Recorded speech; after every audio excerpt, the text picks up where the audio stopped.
início aos elementos pré-textuais, certo? Até então nós já vimos como é que faz a busca por artigos, como a gente consegue organizar, como a gente consegue traduzir um arquivo inteiro. Então, agora está bem mais fácil da gente continuar a nossa busca. Eu espero que vocês já tenham conseguido bastante artigo, bastante material para fazer, né, o trabalho de vocês, que vocês já tenham conseguido, ao menos, começar a escrever. Se eu não me engano, não falta muito tempo para que a gente entregue o pré-projeto. Tá? E hoje a nossa aula vai ser baseada no que está escrito na cartilha cedida pelas AMAIS, tá bom? Qualquer dúvida, podem perguntar. É bem tranquilo, é bem de boa, mas estou aqui para responder as dúvidas de vocês.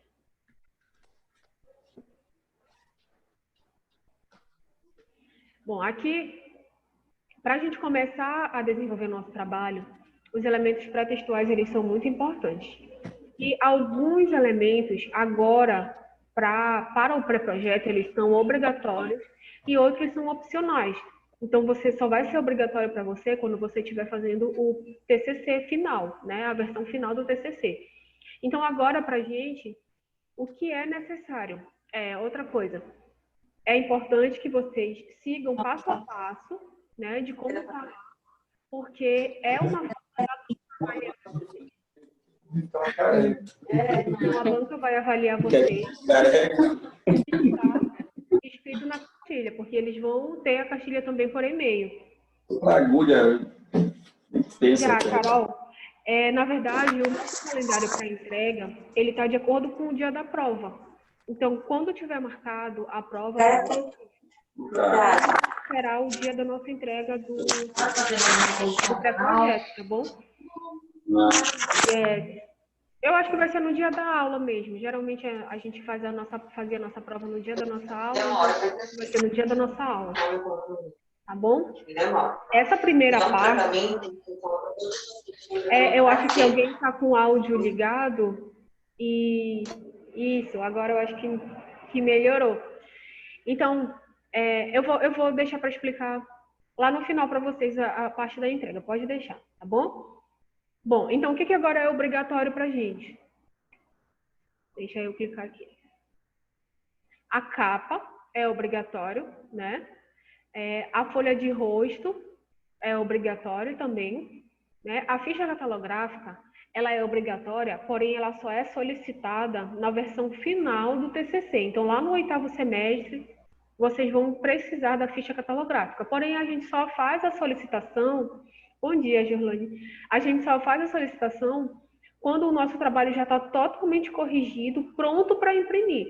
Então, a ficha catalográfica a gente vai levar na biblioteca o nosso trabalho, a biblioteca faz uma revisão do nosso trabalho e fala, né? Ela vai dar as informações igual como a gente vê no livro. O ano, os autores, a página de tal a tal, o livro que vai ficar, tudo certinho.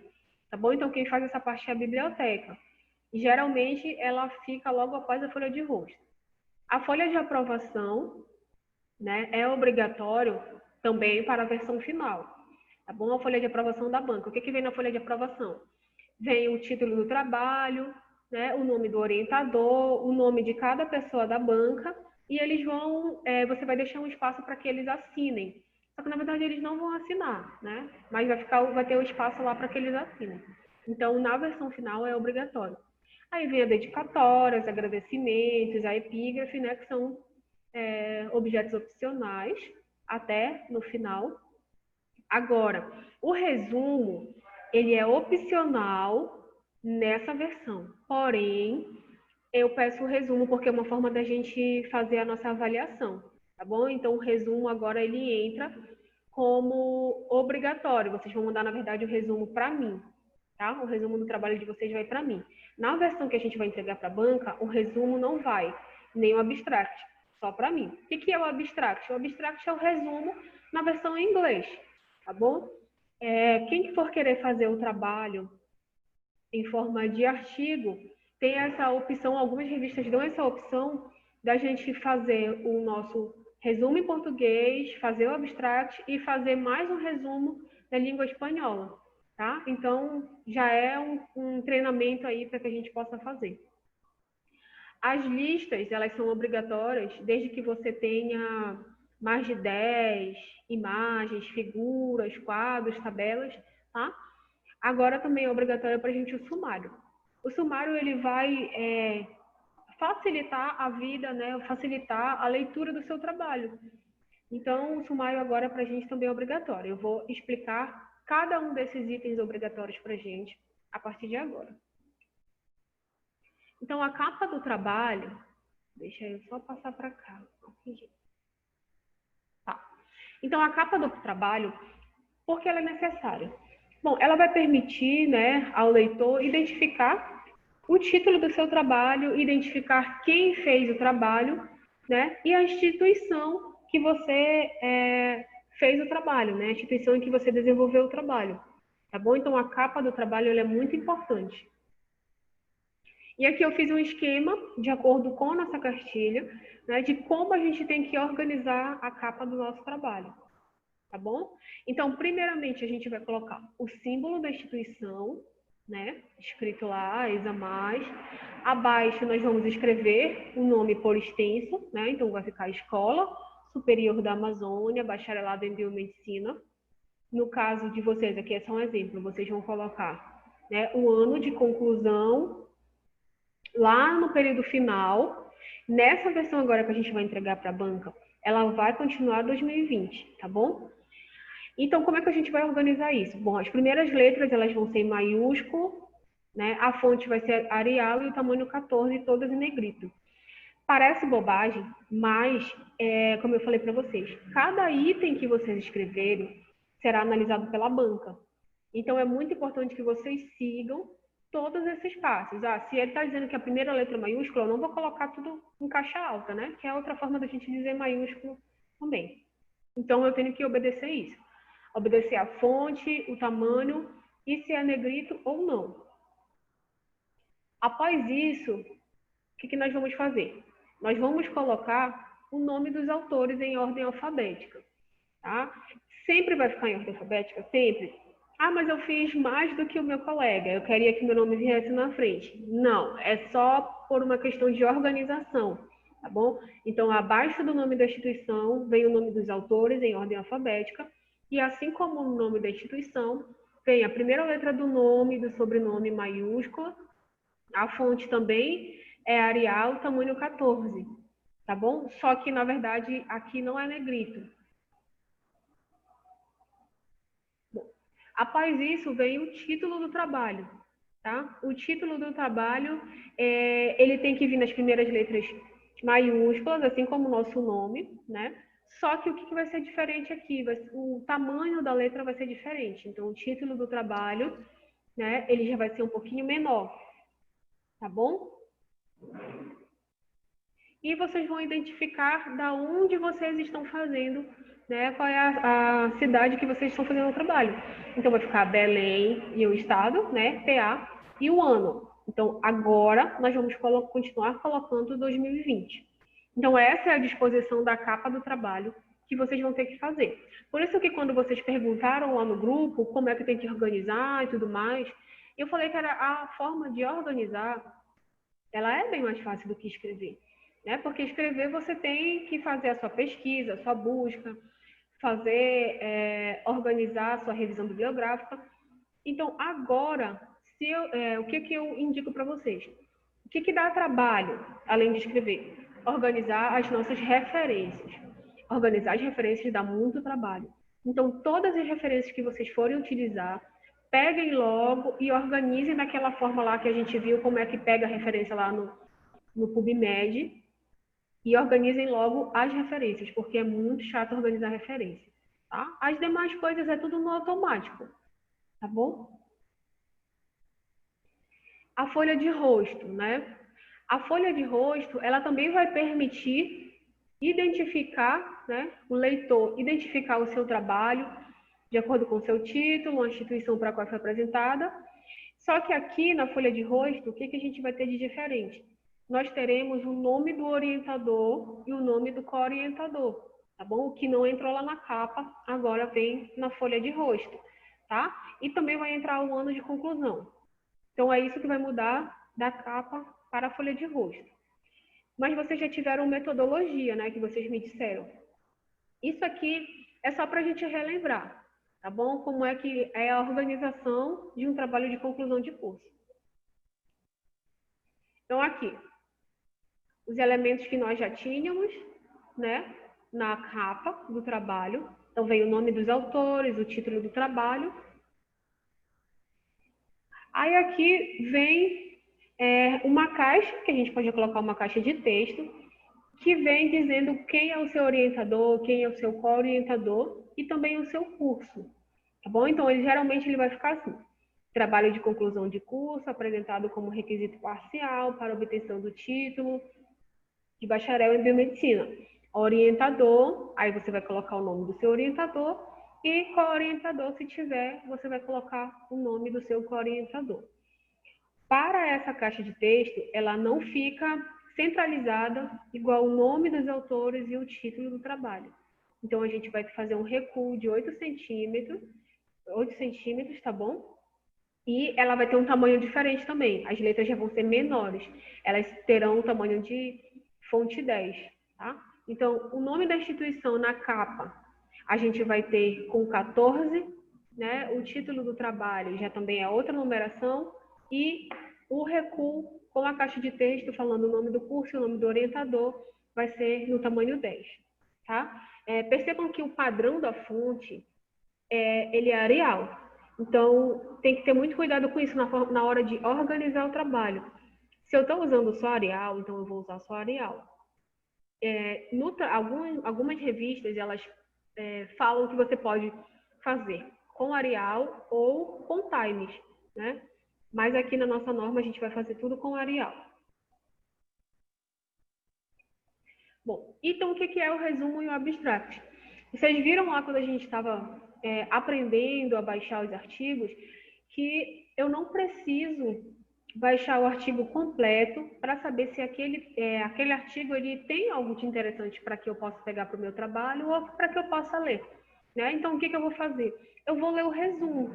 O resumo do trabalho, ele é muito importante porque a gente vai reunir o trabalho por completo, né? E apenas com alguns caracteres, geralmente de 2.000 a 2.500 caracteres, tá bom? Então, no resumo, a gente tem a síntese do trabalho, certo?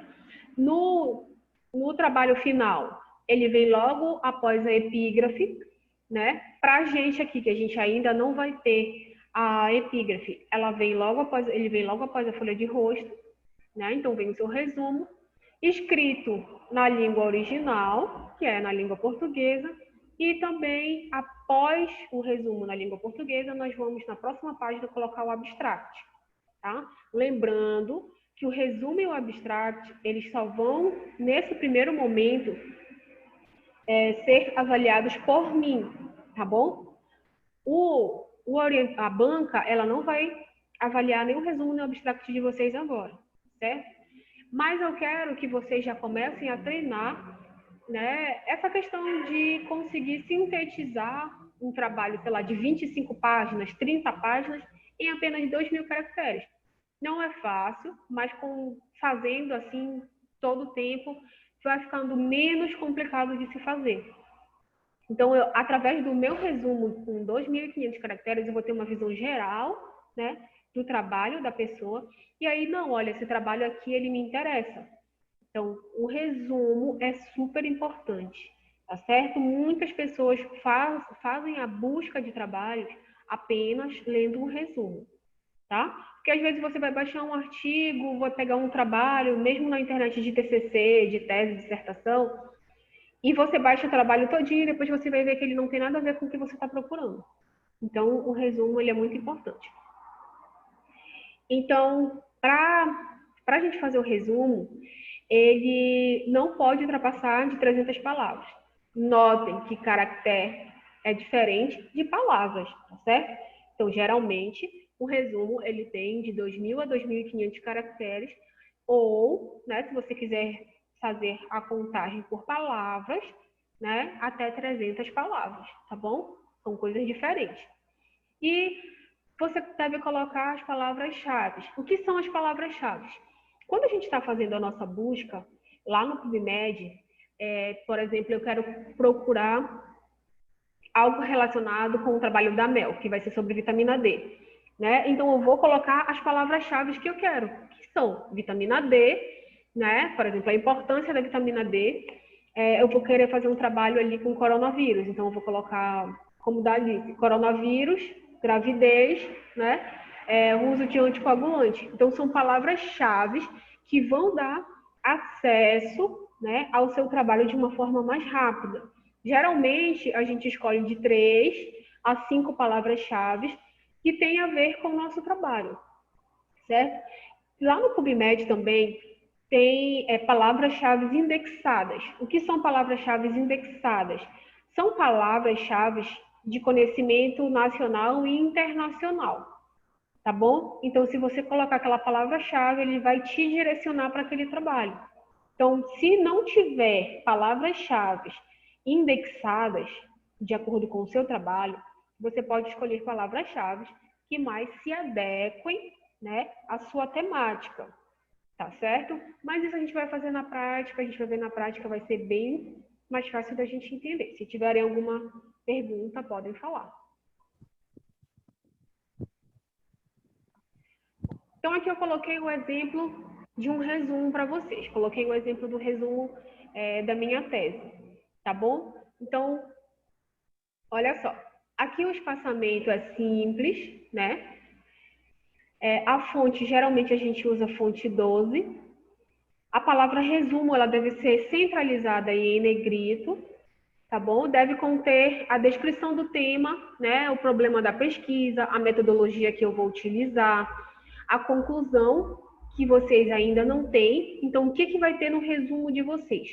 Ao invés de ter a conclusão, ela vai ter resultados esperados, né? Porque o que a gente espera com essa pesquisa? Então, como eu ainda não tenho a conclusão do meu trabalho, vocês ainda estão desenvolvendo a pesquisa, a gente vai ter, então, ali resultados esperados.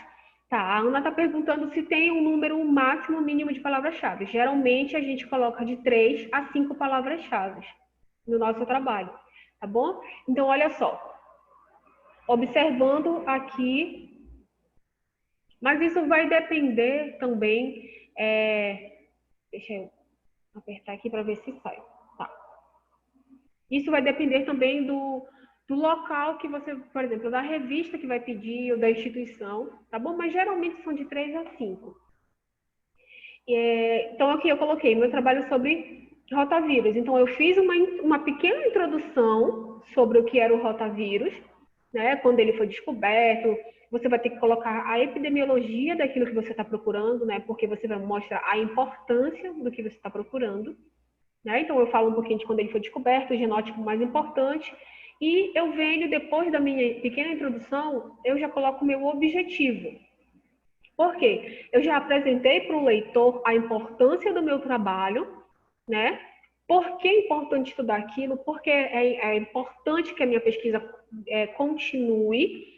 Agora eu vou apresentar o objetivo da minha pesquisa, tá bom? Então eu falei um pouco ali da vacina, que muitas crianças morrem, que esse genótipo é o mais associado com a vacina, e o meu objetivo então vai ser analisar os 11 segmentos, né, do rotavírus para saber se tem uma variação ou não que possa estar interferindo no processo de vacinação, na resposta da vacinação, né, ali daquela criança.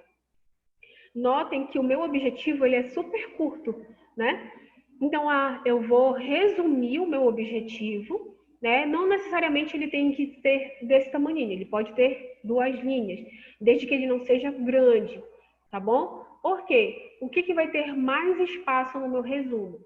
A minha introdução, porque é onde eu vou apresentar o que eu vou fazer, e a minha metodologia. É muito importante a gente falar, né, da nossa metodologia, tá bom? Então, a metodologia aqui, o que vai entrar na metodologia? Vai entrar o que eu analisei. Se for um estudo de revisão bibliográfica, então eu vou falar metodologia, né? Estudo de revisão sistemática ou meta-análise, né, utilizado através da busca por artigos em sites de pesquisa como PubMed, SciHub. Esses sites eu posso colocar também. Então, essa é a minha metodologia. E se eu tiver um período de estudo, eu também coloco na minha metodologia. Essa pesquisa, né, realizada entre 2010 a 2020, entre 1990, qual era a característica de tal situação em 1990 e agora, então eu posso colocar também ali na minha metodologia. Aqui eu já coloquei resultado porque eu já tinha resultado, né? Então, o que vocês vão colocar? Resultados esperados, tá? Então, vocês vão fazer diferente essa parte. Eu também já coloquei conclusão, porque esse é o resultado final, então eu já tinha conclusão. Para vocês não é necessário. Então, o que vai ter no resumo de vocês? A introdução, que é muito importante vocês colocarem de forma clara, né? Apresentando o que vocês querem, e é como se a gente estivesse ali vendendo o nosso peixe para quem está lendo. Então, a introdução é muito importante. Objetivo, né? Metodologia, que aqui, se eu não me engano, é material e métodos, mas não tem problema colocar só metodologia, né? E vai ter também resultados esperados, tá certo? Então, são essas coisas que vocês devem colocar.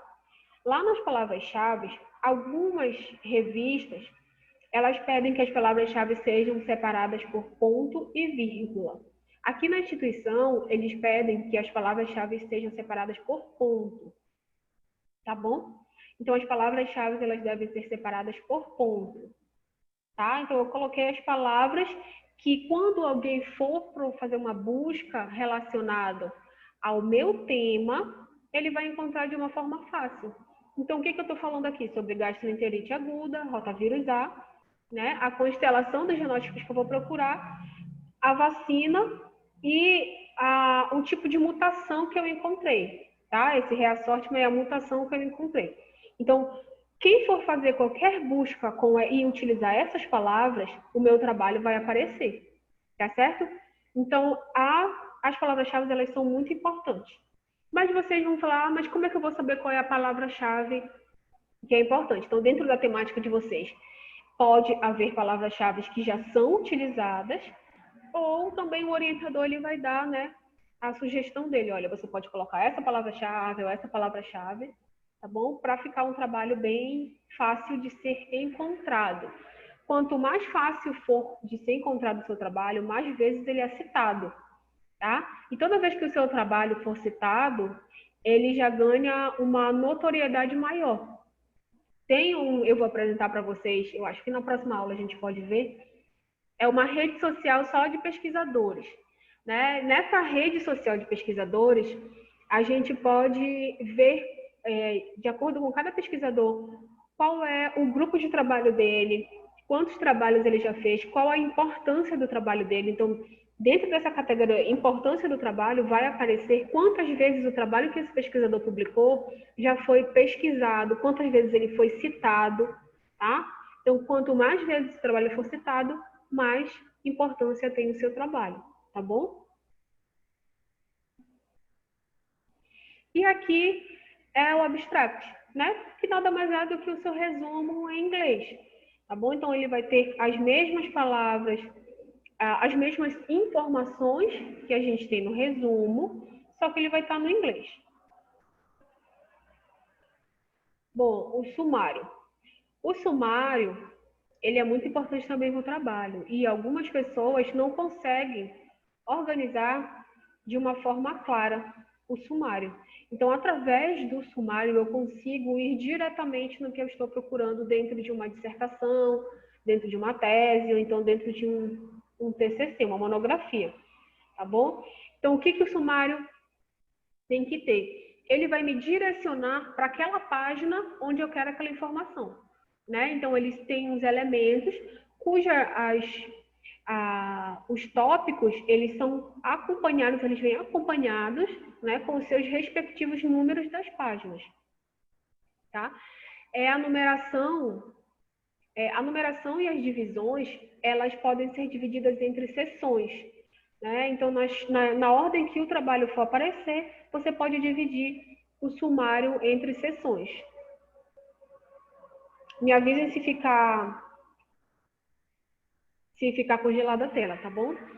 Então, toda vez que eu vou fazer, que eu tiver uma divisão no meu trabalho, eu preciso ter um sumário. Por exemplo, no meu trabalho eu tenho a introdução, eu tenho o resumo, eu tenho a introdução, eu tenho um referencial teórico. No meu referencial teórico eu posso colocar o histórico, se for alguma doença eu posso colocar forma de contaminação, diagnóstico, prevenção, tratamento. Então, tudo isso eu estou fazendo, dividindo por sessões, né? Então, se eu estou dividindo por sessões, eu vou precisar identificar cada sessão de acordo com o número. Então, ele vai facilitar, né, a localização dos textos e a gente também vai seguir uma ordem em que ele deve ser apresentado. Então, o sumário, a única coisa que não é enumerada no sumário são as referências, tá bom? Porque a gente já sabe que as referências ela vai estar por último no trabalho. Então, aqui eu coloquei um exemplo de sumário para vocês. Vocês já fizeram algum trabalho, não sei, que algum professor tenha pedido em metodologia da pesquisa ou algo do tipo, onde vocês tiveram que fazer um sumário? Só me digam para que eu saiba se vocês já fizeram um trabalho assim, tá bom? Então, aqui no sumário, o que eu vou ter? Eu vou ter a minha introdução. Notem que cada tópico desse que a gente está vendo aqui, ele é organizado de uma forma diferente. Ó, ele está dizendo que sim. Então, percebam que a minha introdução, ela é escrita de uma forma diferente da minha justificativa. A introdução, ela está em caixa alta e negrito. A justificativa, ela não está em negrito, tá bom? Então, vamos lá olhar. Então, aqui, a minha introdução ela é a seção primária, né? Então, ela vai corresponder ao texto principal. Então, negritas e letras em maiúsculo, caixa alta, tá bom? Então, vai ficar e o nome do tópico, introdução. Sempre, isso é um erro básico, que às vezes a gente passa batido mesmo, a maioria dos alunos colocam o número e o ponto. Só que a gente não coloca o ponto quando é um número inteiro. Por exemplo, aqui na minha introdução eu começo com o número 1. Então, depois do número 1, eu não coloco ponto, tá bom? Só vem a introdução. Agora, quando eu for colocar um tópico dentro da minha introdução, então ele vem com ponto. Então, fica 1.1. Mas quando eu for começar o tópico 2, ele já não tem que ter o ponto, tá bom? Isso parece bobagem, mas muita gente coloca ainda, e isso também é avaliado na forma de organização do trabalho. Tá, então a gente vem aqui com a minha seção secundária, né? Então, a seção secundária é a divisão da seção primária. Então, é um item dentro do capítulo. Por exemplo, isso tudo é só um exemplo. Vai depender de como de como o professor vai querer organizar o trabalho de vocês. Então, em alguns locais, o sumário é disposto assim: introdução, justificativa, né, e o problema da pesquisa. Em outros locais, a gente não tem esse problema da pesquisa, a gente só tem a justificativa. Então, eu tenho introdução, justificativa e objetivos, né? O objetivo, ele é muito importante você colocar de uma forma clara, porque quando eu for pegar o seu trabalho e ler o seu objetivo, de cara eu vou saber se você vai conseguir alcançar ou não, né? De acordo com o tempo que você tem e de acordo com a metodologia que você vai utilizar, tá bom? Então é muito importante que o seu objetivo seja disposto de uma forma clara. Então aqui eu vou ter o objetivo geral, né? E o objetivo específico, que é mais ou menos de como eu vou conseguir alcançar aquele objetivo geral. Mas a gente vai conversar isso em uma outra ocasião. Nós temos também a seção terciária, né? Que já vai ser um subitem lá da minha seção secundária. O que eu vou fazer, então? Aqui no item 3, eu tenho metodologia e análise, que no caso nós vamos colocar metodologia ou material e métodos. tá bom? Então, primeiro, eu tenho a minha introdução, né, como tópico 1, o meu objetivo como tópico 2, tá? Fundamentação teórica, o que que é a fundamentação... Desculpa, a minha fundamentação teórica como tópico 2. O que que é a minha fundamentação teórica? Nada mais é do que onde eu vou subdividir em tópicos do meu trabalho. Lembra lá que a gente colocou referencial teórico? Então, a fundamentação teórica é o referencial teórico, tá bom? É a mesma coisa. Então, vem a minha introdução, né, como primeiro, o meu referencial teórico como segundo tópico, a metodologia que eu vou utilizar como terceiro tópico, tá certo? Tá. Então, vamos lá. Aqui, a gente não utiliza muito a seção quaternária e a seção quinária, mas eu trouxe para vocês verem. Então, ela já vai ser uma subseção também. Por quê? Porque quanto mais extenso for, você vai ter que ficar colocando, por exemplo, 3.1.2.1, 3.1.2.2. Então, geralmente, a gente já passa para outro tópico, tá? Mas quem vai mostrar para vocês como deve ficar é o orientador de vocês. Tá? Olha, vai falar, não, essa daqui já pode passar para outra sessão. Então, vocês vão organizando de acordo com o que o orientador falar para vocês.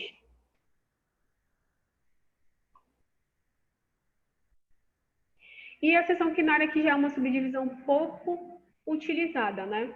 O que vai mudar de um para o outro? Mesmo que o trabalho de vocês não fique disposto dessa forma, o que eu quero mostrar para vocês? A forma de organizar, de acordo com a norma estabelecida pela BNT, é a mesma, tá? Então, o que eu vou ter aqui? Sempre a seção primária, ela vai corresponder ao texto principal, e ela vai ser em negrito e em letras maiúsculas. A seção secundária, ela também já vai ser diferente, né? Ela vai ser uma subdivisão, letras maiúsculas e sem negrito. A terciária, com iniciais maiúsculas, tá bom? Então, é isso que eu quero que vocês percebam, essa forma de dispor os tópicos no trabalho de vocês, tá bom? E, de acordo com o que o orientador falar, vocês vão colocar os tópicos. O que acontece muito? Quando eu pego um trabalho para me basear, eu já sigo a divisão daquele trabalho. Então, se eu estou fazendo um trabalho com salmonela, por exemplo, e eu baixei um TCC, eu baixei uma dissertação, onde ele já faz essa divisão, né, do tema em diversos tópicos. Então, eu já posso observar o sumário, como é que fica essa melhor disposição, e eu já posso fazer de acordo com o que está ali naquele trabalho que eu estou me baseando.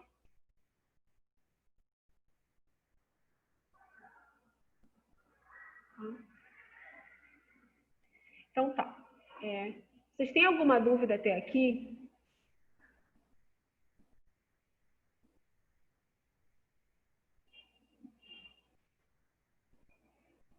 Estão com alguma dúvida? Querem falar alguma coisa?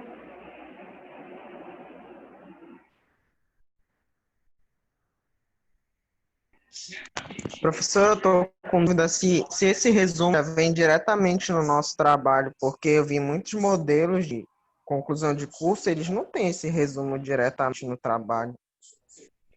O resumo, ele vem, Tá só que ele conseguindo me ouvir, vem professor? Estou conseguindo te ouvir. Ele vem, só que ele vem na questão final, no trabalho final, tá bom? Ele não vem agora nesse trabalho que a gente está fazendo, tá? Deixa eu só colocar aqui de novo para vocês, que eu estava procurando o slide certo. Então, por exemplo, Vitor... Oi, pode falar. Então, nessa fase final, a gente não vai precisar fazer o resumo? Agora não. Na verdade, como é que a gente vai fazer? O resumo, vocês só vão entregar para mim separado, entendeu? Mas na versão que a gente vai fazer para a banca, ele não vai com resumo. Tá bom? Entendido, professor. Obrigado. Isso.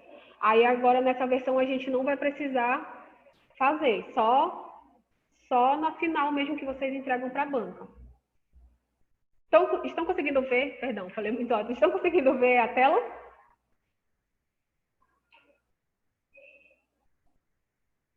Tá, então agora nós vamos falar um pouquinho do que é a introdução. Lembra que lá, eu acho que foi o Lucas que falou algo sobre a introdução e referencial teórico, né, ser parecido. Então, agora a gente vai ver. Só me confirme se a tela está aparecendo para vocês. Então, agora a gente vai ver o que é uma introdução. Tá, bora começar.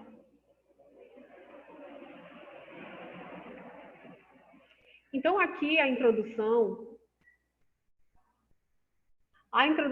ela vai apresentar, né, um breve enfoque sobre o que é o seu trabalho. Vamos dizer que a introdução, como eu falei, a introdução ela é um resumo expandido, né? Então, lá no meu resumo, que eu devo ter no mínimo 300 palavras ou até 2.500 caracteres, aqui na minha introdução eu posso ter uma lauda e meia, né, de introdução. Então, eu posso aproveitar para falar um pouquinho mais sobre o que eu estou procurando, né? Detalhar um pouquinho mais sobre o que eu estou procurando, colocar o meu objetivo de uma forma mais extensa, né? Colocar um pouquinho da minha justificativa, né? Então, aqui, ele vai incluir informações sobre a natureza e relevância do problema, né? E a sua relação com os outros estudos e o seu objetivo. Por exemplo, aqui você pode colocar lá, eu acho que a Ana vai trabalhar com dengue, né? Então, aqui a Ana pode colocar por que é importante a gente trabalhar com dengue, de uma forma mais extensa do que no resumo. Então, lá no resumo, vamos dizer que eu tenho 3 linhas falando sobre a importância de trabalhar com dengue. Aqui na minha introdução, eu vou poder colocar um pouco mais.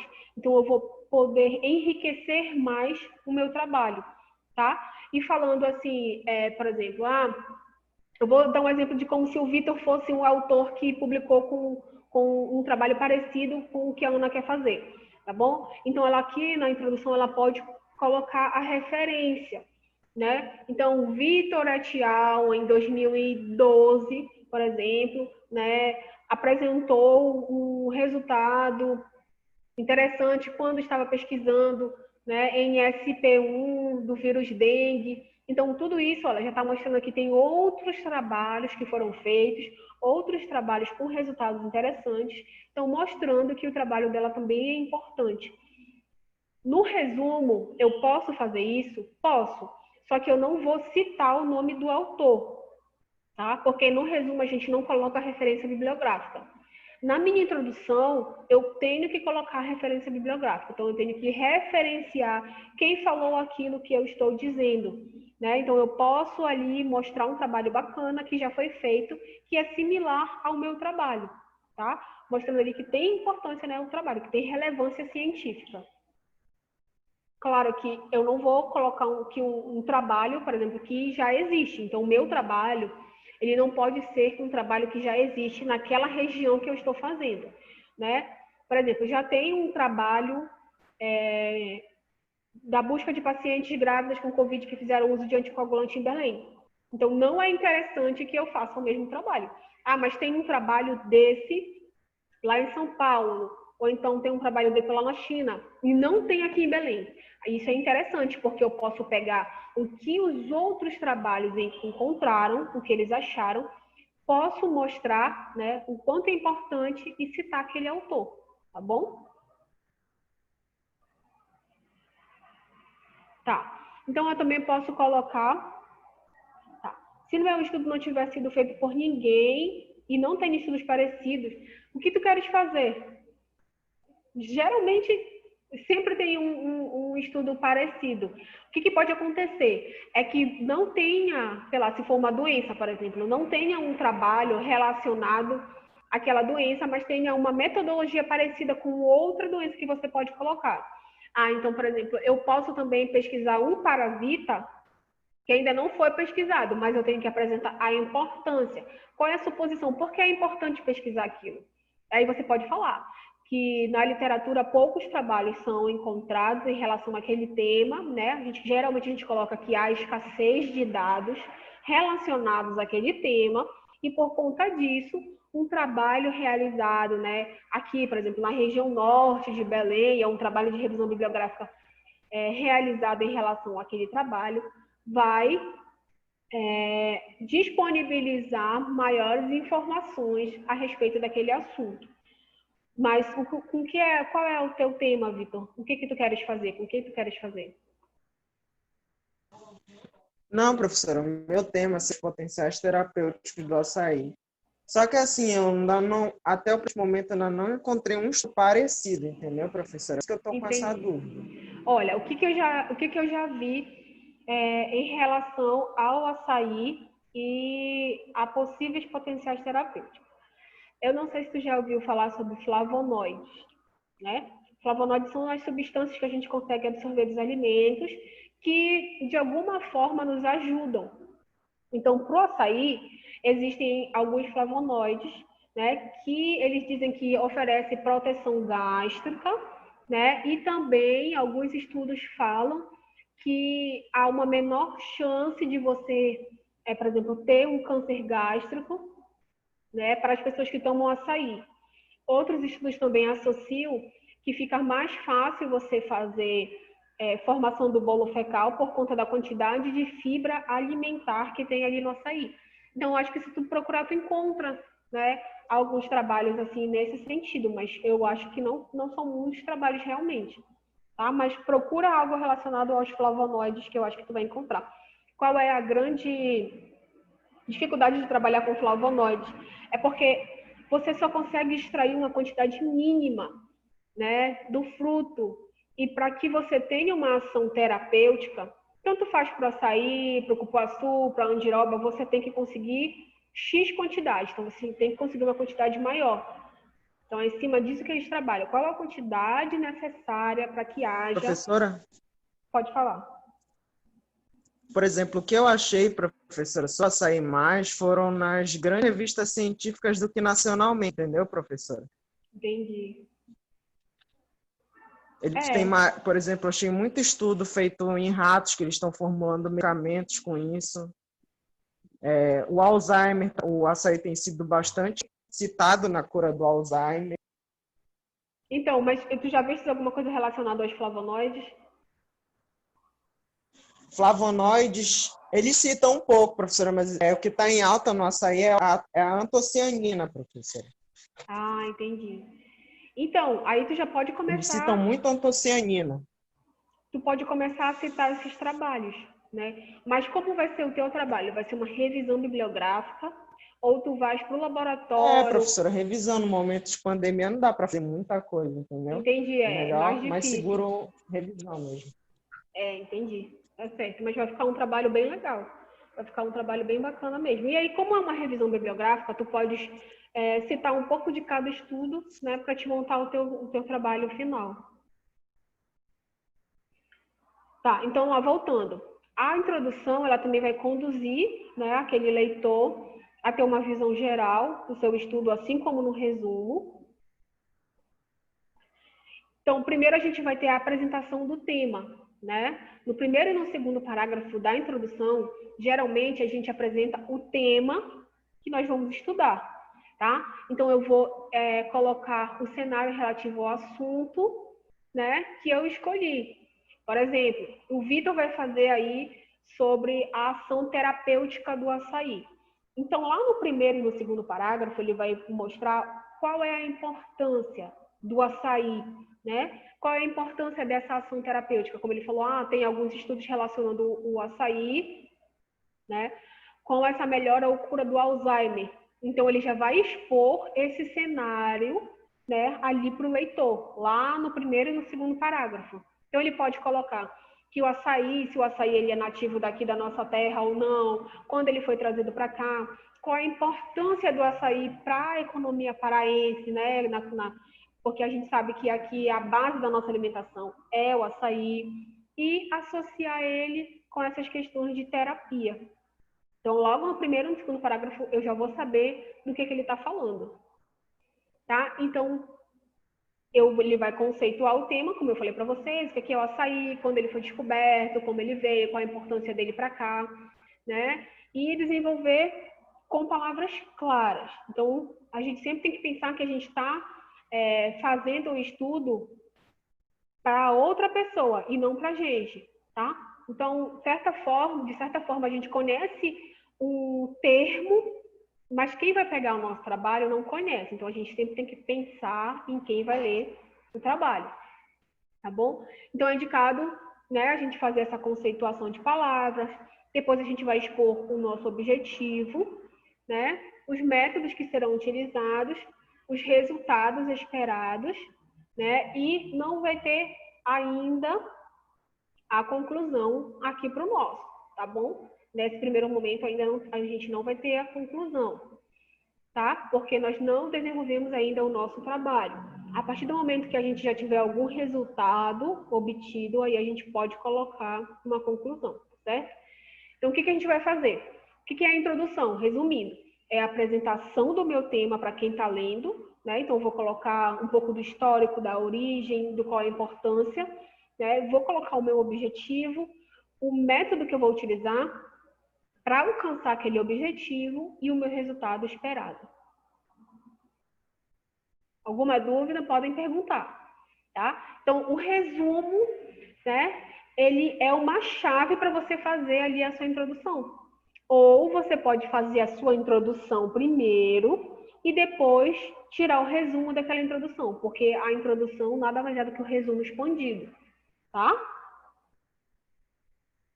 Então, o que é ali o referencial teórico, né? O referencial teórico é o todo praticamente do meu trabalho, né? Então, é uma subseção importantíssima dentro do meu trabalho. Ele vai eu vou falar de forma mais clara e com uma maior quantidade de informação tudo sobre o tema que eu estou fazendo. Ah, mas eu vou fazer ali sobre, lá no caso da Ana, ela vai fazer sobre o vírus dengue e a INSP1 do vírus dengue. Então, ela só vai falar sobre a INSP1? Não. O referencial teórico dela, ela vai colocar o histórico, né? Quando surgiu, quando descobriram o vírus dengue, quando ele veio para cá, qual é o vetor do vírus, quais as doenças que ele pode causar, qual a sintomatologia, né? Deixa eu ver o que mais, qual a forma de prevenção, qual o método diagnóstico para detecção. Então, tudo isso eu vou ter dentro do meu referencial teórico. Eu vou conseguir passar para o leitor de uma forma mais expandida todas essas informações que eu não consegui passar nem lá no resumo, nem na minha introdução. Tá bom? Então, no referencial teórico eu vou conseguir fazer tudo isso. Quais os resultados que eu quero atingir, né? Quais as limitações da minha pesquisa, tudo isso eu posso colocar no meu referencial teórico, tá? Então, internamente a gente já tem que elaborar quais as perguntas, né? Na verdade, que a gente quer responder para a gente poder colocar ali no nosso referencial teórico. Então, através disso, o que eu posso colocar também no meu referencial teórico, que é muito importante? A epidemiologia daquilo que eu estou estudando, né? Então, no caso, se for uma doença, aí eu mostrar o índice epidemiológico no mundo, na América Latina, no Brasil, no Pará. Para alguns casos eu tenho essa possibilidade, para outros casos eu não tenho essa possibilidade, tá? Então, no caso do Vitor, por exemplo, ele vai falar, ele já achou aí, né, sobre o açaí e a questão do Alzheimer. Então, ele vai ter que fazer uma introduçãozinha também sobre o Alzheimer, falar no que isso pode agravar, né, qual é a idade que mais acontece o Alzheimer, falar sobre toda a problemática, né, porque ele está mostrando todo o problema e depois ele vai falar do açaí que está sendo utilizado ali, né, como algo que pode ajudar, tá bom? Então, ele está mostrando o problema e oferecendo a possibilidade de resolução, né, ou de investigação daquele problema. Então, após eu ter escolhido que vocês já passaram essa fase, né, que vocês já escolheram o tema de vocês, eu vou fazer a minha metodologia. Né? Então, a minha metodologia ela é muito importante, porque quando a banca pegar o seu trabalho e for ver os seus objetivos, aí ela vai ver, muito legal esse objetivo aqui. Porém, qual é a metodologia que eu vou utilizar?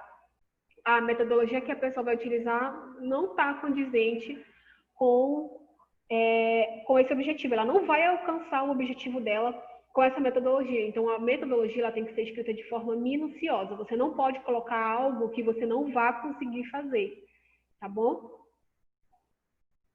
Então, o que você pode, alguns questionamentos que você pode fazer para ver se o seu trabalho, né, ele vai ser um trabalho que vai poder ser dado continuidade, né? O que eu vou investigar, né, e tentar solucionar, que vocês já têm, no caso é o tema de vocês, né? No que a pesquisa de vocês vai contribuir. Isso já é uma forma também de organizar a justificativa. Como eu falei, ele vai associar o açaí, né, a cura, né, ou a melhora de algumas doenças. Então, isso já é uma justificativa, tá bom? Isso, a pesquisa dele vai contribuir nisso, né, para a sociedade.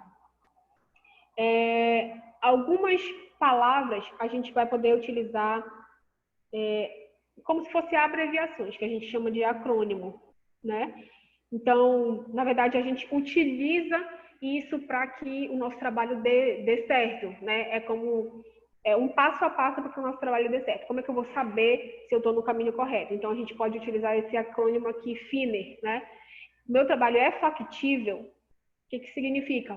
Eu vou conseguir fazer, eu vou conseguir elaborar, né? Às vezes a gente monta algo na nossa cabeça muito legal, mas nós não vamos ter tempo, nem estrutura e nem condições econômicas de fazer o trabalho. Então, o trabalho é factível, eu posso fazer? Posso, então eu vou continuar. Ele é interessante, né? Tem muita coisa falando sobre o trabalho, ele é interessante na minha região, né? Tá, ele é inovador, como eu falei, não é interessante a gente pegar um trabalho que já tenha sido feito na nossa região e pesquisar a mesma coisa. Então, eu tenho que saber se o nosso trabalho, né, se o meu trabalho, ele é inovador. É um trabalho ético? Vou dar um exemplo para vocês. Eu vou usar dados de um paciente sem o consentimento dele. Eu não posso fazer isso. Então, eu não tenho como fazer um trabalho sem mostrar para o paciente toda a minha problemática, toda a problemática que está envolvida no trabalho e sem pedir a autorização do paciente, certo? Eu faço estágio em algum local onde eu sei que para essa pesquisa que eu quero fazer, eu tenho ótimos resultados, porém, eles não liberaram para mim.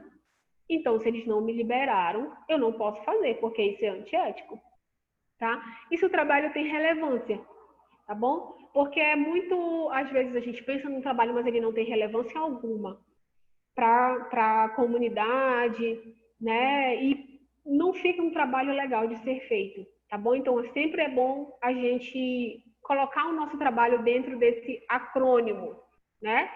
Saber se ele é factível, se eu vou conseguir fazer, se ele é interessante, se ele é inovador, se eu estou fazendo tudo de acordo com a ética e se ele é relevante. Então, aqui vem também a grande chave do nosso trabalho, né? Que são os nossos objetivos. Então, os nossos objetivos, quando o leitor pegar o nosso trabalho, ele já vai saber o que eu tentei alcançar, quais foram os meus objetivos, através dos meus objetivos, eu também posso tirar os meus resultados esperados, tá? Então, os objetivos, eles são muito importantes. E a gente vai dividir no nosso trabalho o objetivo em objetivo geral, né? Onde ele vai apresentar o nosso objetivo em um contexto aberto, mais abrangente da investigação, né?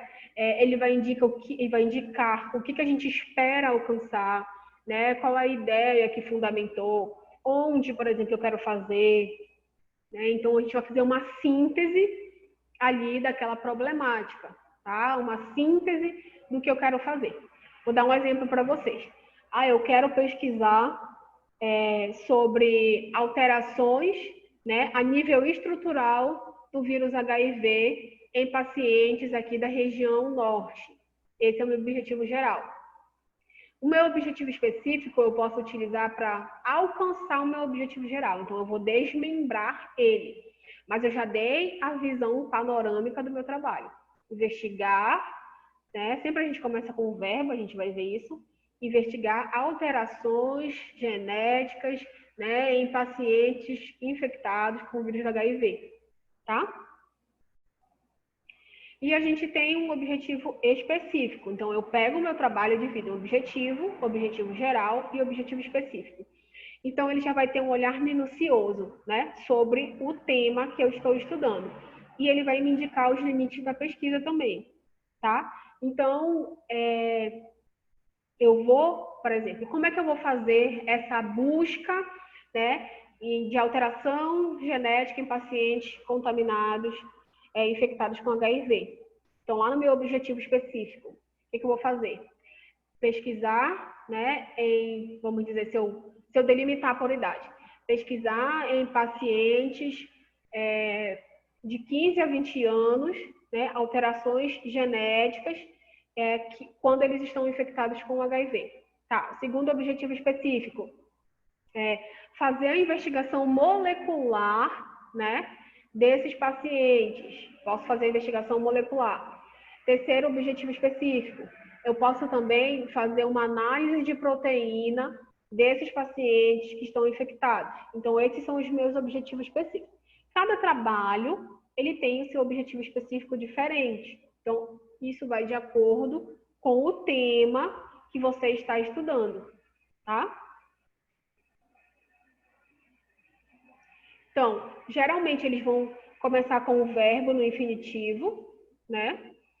Então, aqui eu tenho alguns exemplos que eu coloquei para vocês, né? Para determinação de conhecimento. Então, eu posso começar o meu objetivo falando que eu vou apontar, definir, né? Registrar, relatar, tá? De compreensão, por exemplo, descrever a importância do açaí, né, para o tratamento de algumas doenças com alterações neurológicas, né? Então, descrever a importância do estudo do microRNA, né, no vírus dengue, algo do tipo. Então, sempre eu vou começar com o verbo. Esclarecer, explicar, tá? Eu posso também usar aplicar, demonstrar, interpretar. Geralmente, os verbos que a gente mais vai utilizar, né, definir, descrever, demonstrar, analisar. A gente usa muito analisar. Os outros, eles são pouco utilizados, mas eu estou mostrando aqui para vocês, né, que a gente pode utilizar também.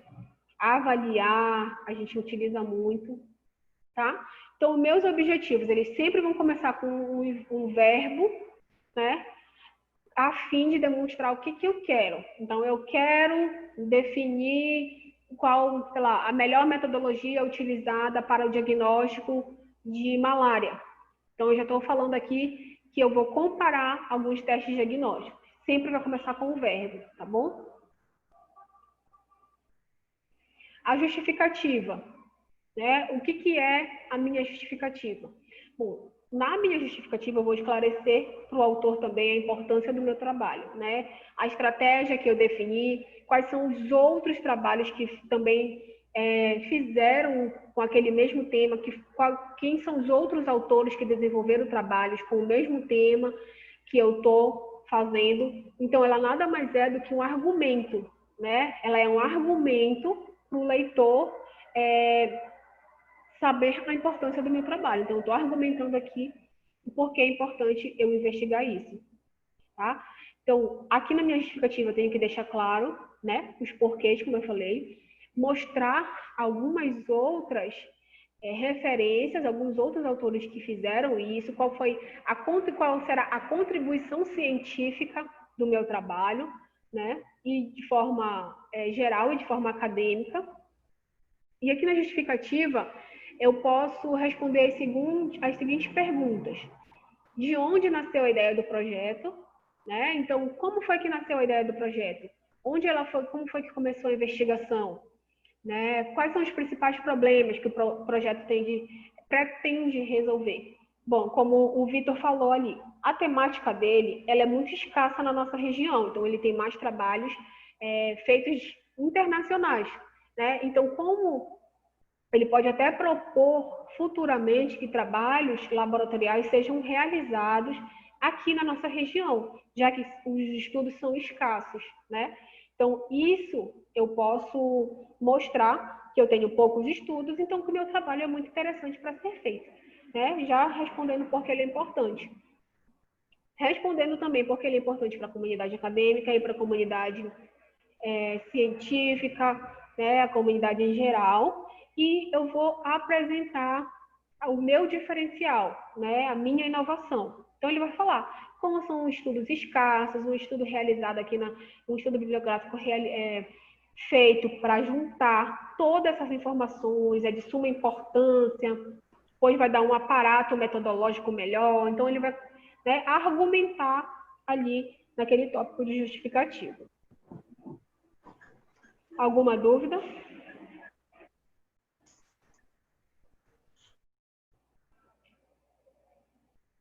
Bom, material e métodos, né? A gente sempre vai utilizar, agora, no nosso caso, vamos utilizar o material e métodos no futuro. Por mais que eu já tenha uma pesquisa em desenvolvimento, por exemplo, eu já faço essa pesquisa lá onde eu faço estágio. Então, eu já fiz metade ou já até terminei, né, o meu projeto.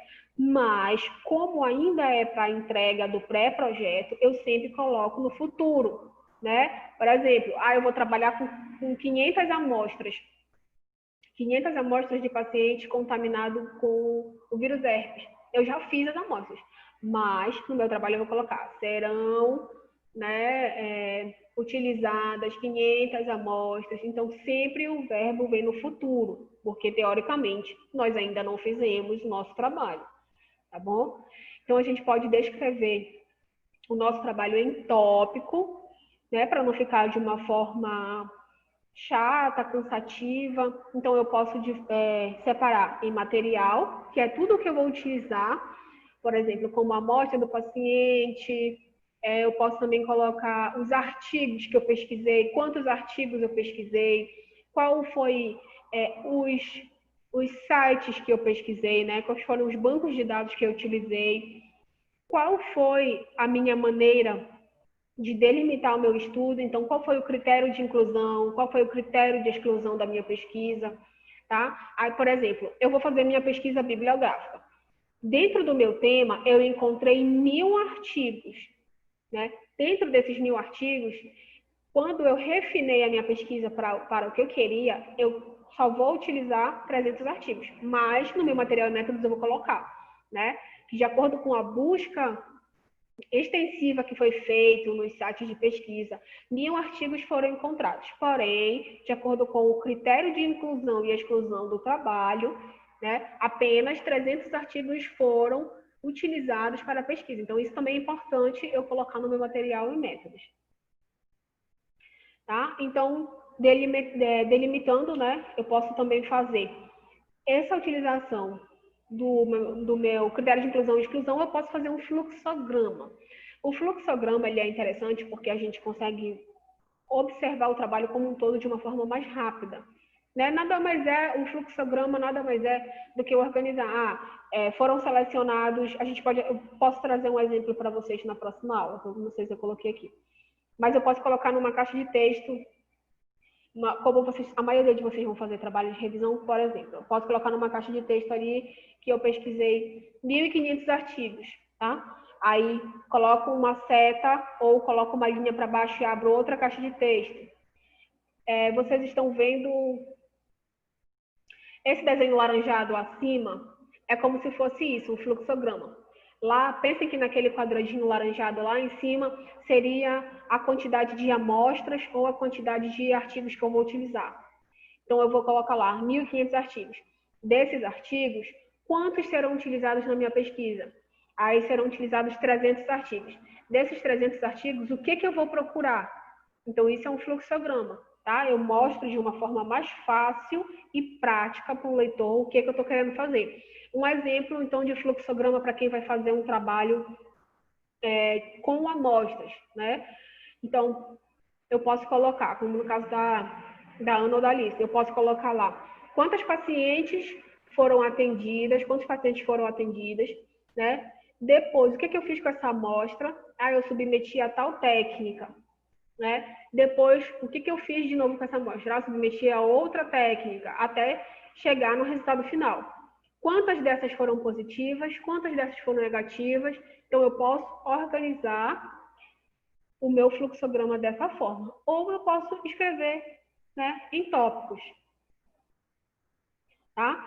Então, tudo que eu for colocar no meu fluxograma, eu tenho que ter o cuidado de não repetir, né, o que está lá no fluxograma e o que está no texto, tá bom? Então, se eu for escrever um texto, o texto ficou grande e eu quero fazer um fluxograma para que a pessoa entenda melhor o que está acontecendo ali no meu trabalho.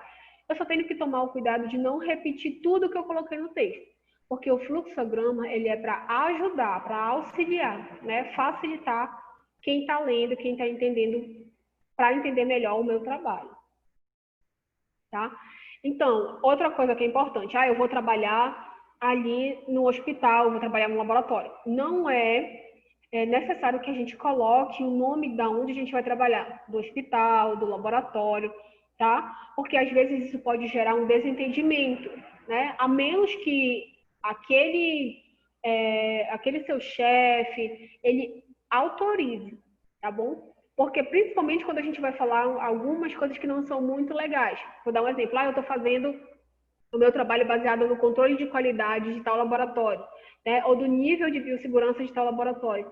E aí deu que aquele laboratório não tem uma biossegurança legal, não tem um controle de qualidade padrão. Então, se eu for colocar isso, pode prejudicar o laboratório, tá? Então, você pode colocar ele, se autorizar, nos agradecimentos. Porque vocês não vão querer ser processados, né?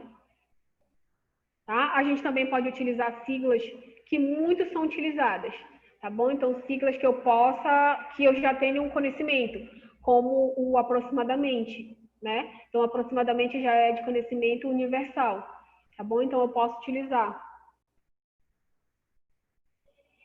E aqui nessa primeira parte também, nós vamos ter o nosso cronograma, né? Então, o nosso cronograma, ele é muito importante porque ele vai mostrar para a banca se tu vais conseguir alcançar tudo que tu queres ou não. Então, tu tem que ter uma forma de se organizar.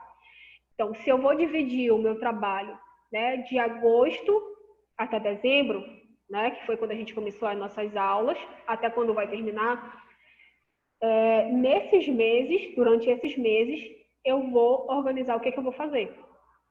Eu vou organizar, aí eu vou colocar no primeiro mês, posso colocar minha revisão bibliográfica, né? Se eu for aprender alguma técnica, então eu vou colocar lá treinamento de técnicas, né? Tudo isso eu vou colocar no meu cronograma. Eu tenho um exemplo para mostrar para vocês, tá?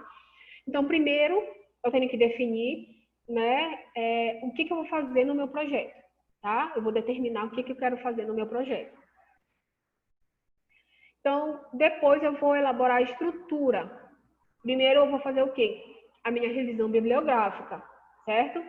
E depois eu vou começar a analisar o conteúdo que eu tenho, tá? Então, o mais fácil de eu colocar no meu cronograma é a revisão bibliográfica, né? É a busca de dados na literatura.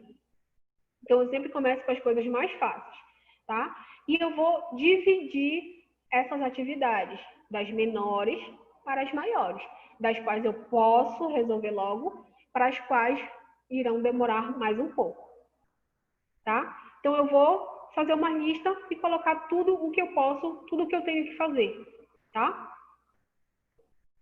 Então, agora eu vou montar, assim, o meu cronograma de atividades. Então, a gente vai pegar a lista que a gente fez, né, e colocar por ordem de importância de execução, tá bom? E identificar qual é a importância. Então, fiz a minha revisão bibliográfica, né, depois eu vou começar a analisar os meus achados, os artigos que eu encontrei, a literatura que eu encontrei, né, vou começar a montar o meu trabalho, tá?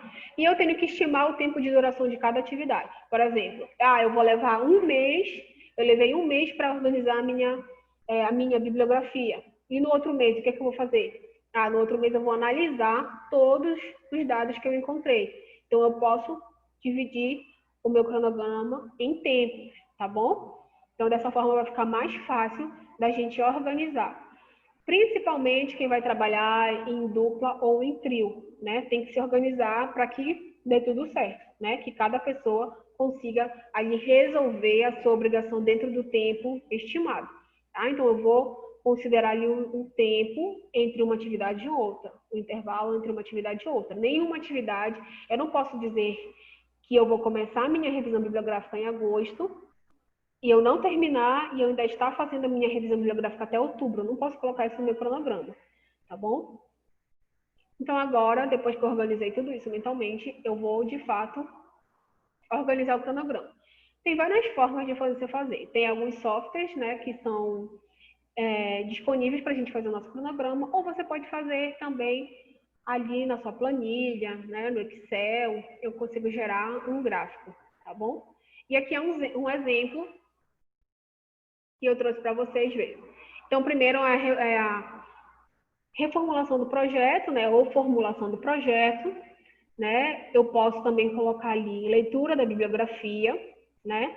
Coleta de dados para quem vai trabalhar em campo, né? Análise de dados, elaboração do pré-projeto, no nosso caso, né? A gente pode colocar entrega ao orientador, porque aqui é só um exemplo, tá?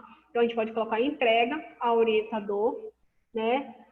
A gente pode colocar também correção do trabalho, né? E entrega da versão final para a banca, tá? Então, a gente vai organizar o nosso cronograma de acordo com o que nós vamos fazer. Cada um de vocês, né, vai ter um cronograma diferente. Quer perguntar alguma coisa? Olha, aqui tem outro exemplo. Nesse outro exemplo, a gente tem levantamento de dados, que é a revisão bibliográfica, né, coleta de dados, montagem do projeto. Então, vocês podem até pegar algumas ideias daqui, né? Montagem do projeto. Então, tratamento dos dados, né, que vocês vão trabalhar em cima do que vocês encontraram. Elaboração do pré-projeto, né? Entrega à banca da versão parcial, né? E pode também ter a entrega da banca da versão final, tá bom? Então, isso vai ser de acordo com o que vocês vão fazer.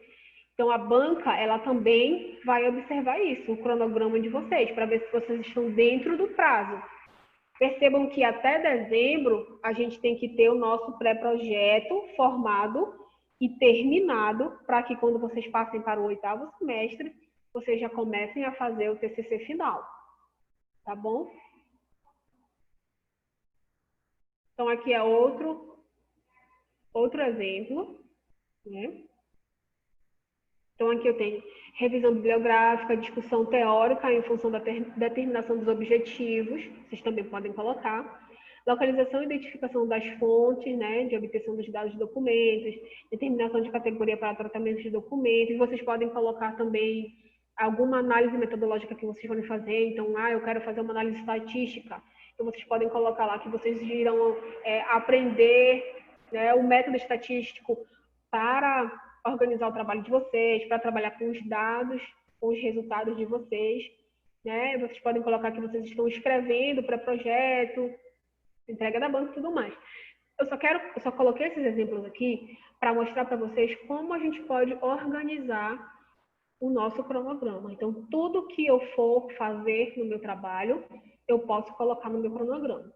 E a forma de organizar de vocês terá que ser de agosto, né, até dezembro, tá bom? Então, façam um cronograma de vocês, vocês podem colocar, assim como está aqui, né, os meses, que fica bem mais fácil para vocês se guiarem depois. Agora é necessário ter o nosso cronograma, tá bom, gente? Vocês vão ter que colocar agora no projeto final, agora no pré-projeto, tá?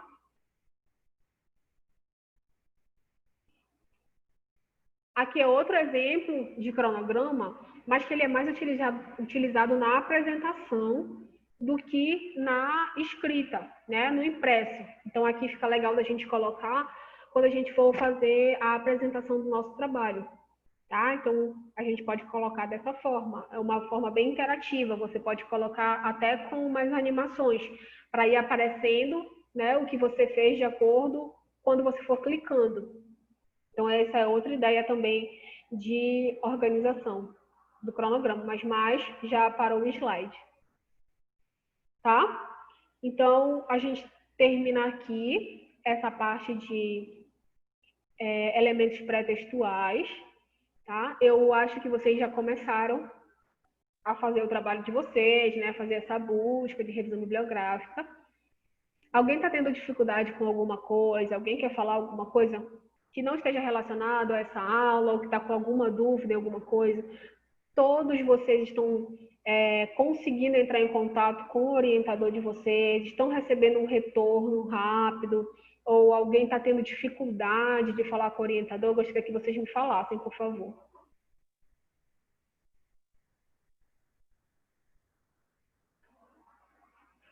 Tá tudo certo? Tem alguma dúvida? Querem falar alguma coisa? Vocês vão conseguir fazer dentro do prazo?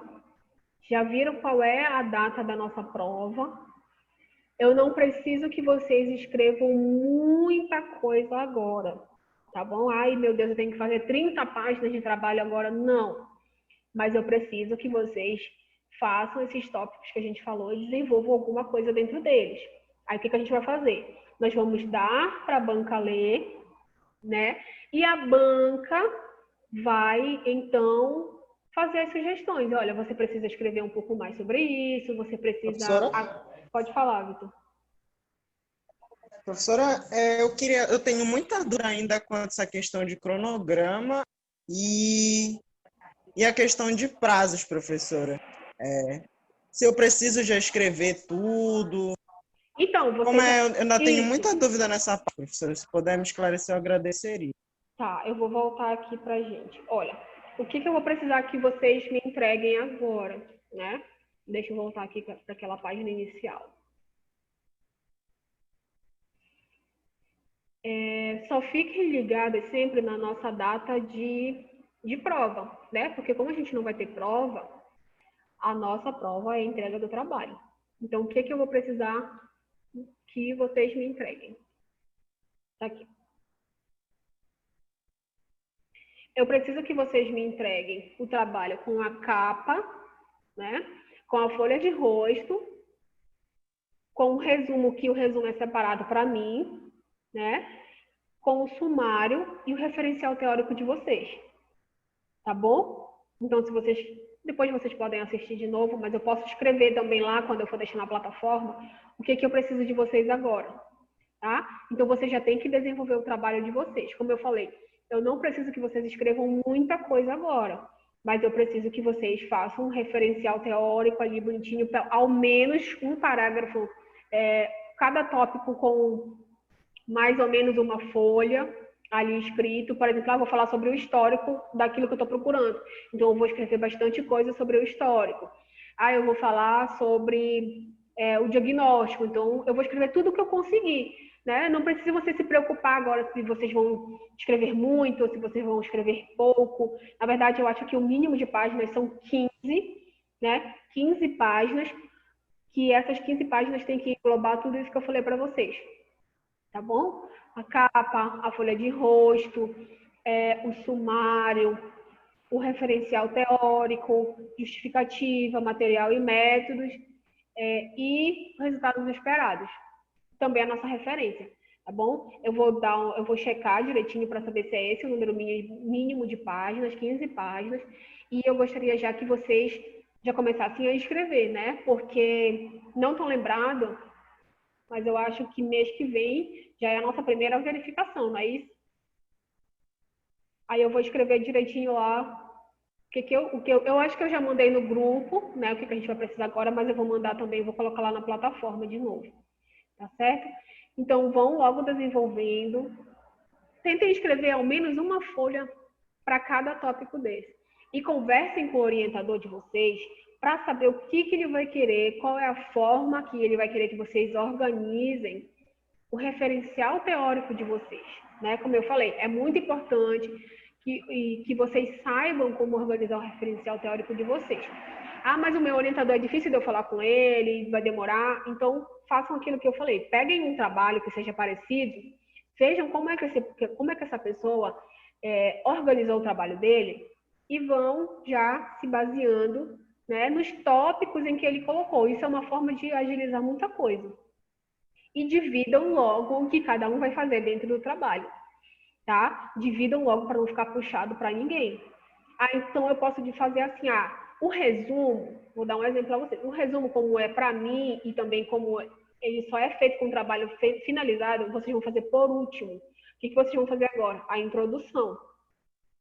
Então, se eu estou com um trio, por exemplo, eu posso pedir para alguém fazer a introdução, eu posso pedir para alguém fazer uma parte do referencial teórico e dividir com essa pessoa, porque o referencial teórico é uma parte maior, tá? Ou outra sugestão, bora dividir o referencial teórico entre nós três ou entre nós dois e depois a gente faz a introdução. Mas vocês têm que começar a escrever logo, tá? Porque Professora? a entrega... Pode falar. No caso dos nossos trabalhos, quando eles estiverem inscritos, né? A gente já escreveu tudo que a senhora falou. A gente envia para a senhora ou só para o orientador também? Não, aí vocês Como é que me enviam. Não, você está fazendo, ainda não finalizou. Você envia para o seu orientador até ele dar o ok. Olha, tá, esse é o trabalho que a gente vai enviar para a banca. E a versão final vocês vão me enviar. Tá bom? O que eu vou colocar Entendi. hoje também Aí, na no plataforma? caso, o resumo eu vou entregar a parte para a senhora. Isso, você Separado vai do mandar... trabalho, é isso? Isso, você vai mandar a parte. O que eu vou mandar agora para vocês, né? Ainda hoje ou no máximo amanhã. A carta de aceite da banca, tá? Então, conversando com o orientador de vocês, vocês vão escolher a banca de vocês, tá? E isso é muito importante, a gente escolher a nossa banca. Não é necessário que todo mundo da banca saiba do nosso tema. Posso escolher alguém que trabalhe com aquilo e posso escolher qualquer outro professor que vai me ajudar na forma da minha escrita, na forma de organizar o meu trabalho, tá? Então, eu vou mandar para vocês a carta de aceite da banca, que eu preciso que vocês façam a mesma coisa. Convidem a banca antes, com a ciência do professor de vocês, do orientador de vocês. Convidem a banca, aí vocês vão enviar a carta convite para a banca, eles vão assinar e vocês me enviem novamente, tá bom? E comecem a escrever. Não se preocupe, por quê? Porque vocês vão ter que dar pelo menos, no mínimo, com uma semana antes para o orientador de vocês, né? Então, é necessário começar a escrever, tá certo? Ele vai corrigir, aí ele vai me mandar e eu vou entregar para a banca. Aí a banca vai corrigir e essa vai ser a nota da avaliação de vocês. Professora, Pode falar. São quantas pessoas mesmo? Quantos professores na banca? São 2.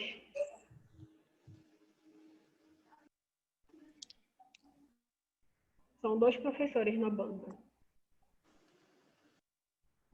Tá? E se vocês, por exemplo, eu escolhi um professor agora, mas eu não quero que ele seja no meu TCC, na versão final. Vocês podem escolher outro também, tá? É legal quando a gente escolhe a mesma banca, por quê? Porque aquela banca ela consegue acompanhar o nosso desenvolvimento, tá? Então, também fica bacana da gente escolher a mesma banca, mas aí fica a critério de vocês. Tá bom? Então, mais alguma dúvida? Dividam logo as funções de cada um, tá bom? Professora, Pode falar. a questão da banca, ela só pode ser com professores 10 a mais ou ela pode ser com professores externos, pode ser com professor convidado também? Se eu não estou enganada, você pode escolher um professor externo, tá? Você pode escolher um professor externo e um interno.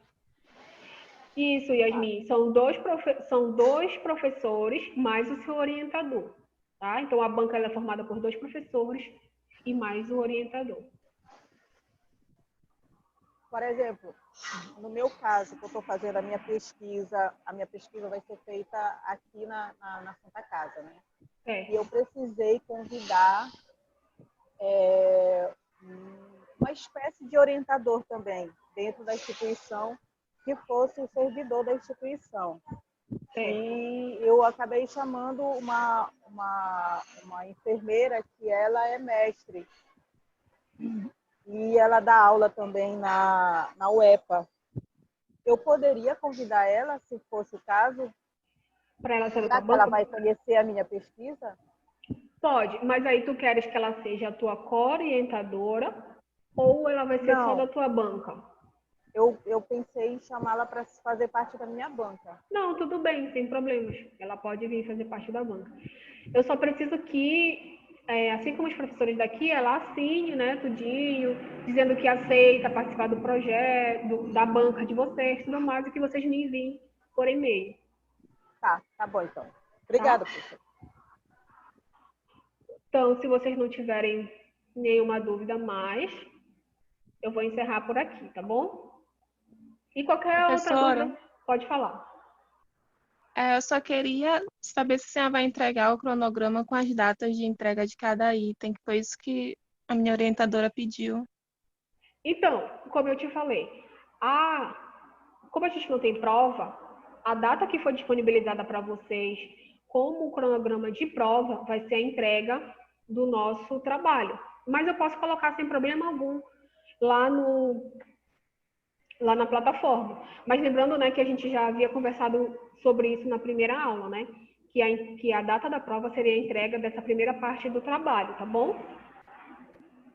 Tá certo. Em relação à orientação, realmente foi estipulado pela coordenação que cada professor ficasse apenas com 2 grupos para orientação. Tá? Grupos, né, duplas ou apenas uma pessoa. Tá bom?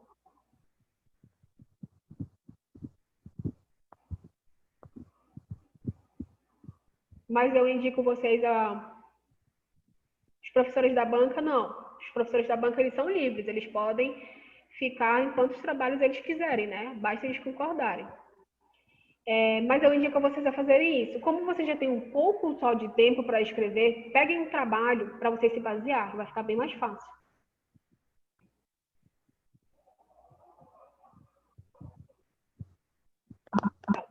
Tá bom? Tudo certo por aqui? Eu envio para vocês até a tarde essas datas, tá? E também o que a gente vai precisar agora.